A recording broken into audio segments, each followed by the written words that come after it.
നെവിനോട് ഒരു പ്രത്യേക സ്നേഹമുള്ളതായിട്ട്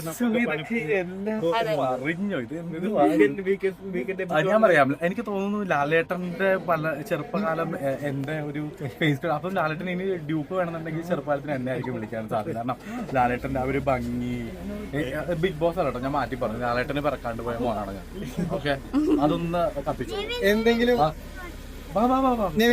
എന്തെങ്കിലും മെസ്സേജ് സമൂഹത്തിന് കൊടുക്കണ്ടോ? സമൂഹത്തിന് കൊടുക്കാനായിട്ടുള്ളത് ഉറപ്പായിട്ടുണ്ട്. സോറി, നമ്മള് ഓക്കെ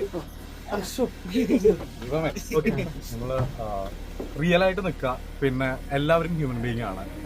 പലർക്കും പല രീതിയിലുള്ള യുണീക്നെസ് ആയിരിക്കും ഉണ്ടാവാം. അപ്പോൾ നമ്മൾ ഒരാളുടെ നെഗറ്റീവ് കണ്ടുപിടിക്കുന്നതിന് പകരമായിട്ട് അവരുടെ ഉള്ളില് ഒരു ടാലന്റ് ഉണ്ടെങ്കിൽ അതിനെ നമ്മൾ സപ്പോർട്ട് ചെയ്യണം. ഈവൻ ഫ്രണ്ട്സ് ആണെങ്കിലും സ്കൂളിലാണെങ്കിലും കോളേജിലാണെന്നുണ്ടെങ്കിലും ഡിഫറെന്റ് ടൈപ്സ് ഓഫ് ആൾക്കാർ ഡിഫറൻസ് ആയിരിക്കും. പക്ഷെ അവരുടെ ഉള്ളിൽ ഒരു പൊട്ടൻഷ്യൽ ഉണ്ടാവും. അത് പലപ്പോഴും ഈ ബുള്ളിങ് കൊണ്ടിട്ട് പോകുന്നതുകൊണ്ട് പലർക്കും ആ ഒരു കഴിയുടെ കോൺഫിഡൻസുകൾ താഴ്ത്തേക്ക് വരും. എനിക്കെന്താ ഭാഗ്യമുണ്ട് തൊഴിക്കിട്ടുള്ളതുകൊണ്ട് ഞാൻ ബിഗ് ബോസിലെത്തി.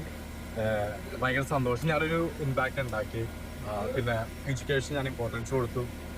വളർന്നു വരുന്ന എല്ലാ പെൺകുട്ടികളും ഉറപ്പായിട്ടും നന്നായിട്ട് അതായത് സ്ത്രീധനത്തിനെക്കാട്ടിയും കൂടുതൽ എഡ്യൂക്കേഷനാണ് അവരുടെ ഏറ്റവും വലിയ ബി എ ക്വാളിറ്റി എന്നാണ്.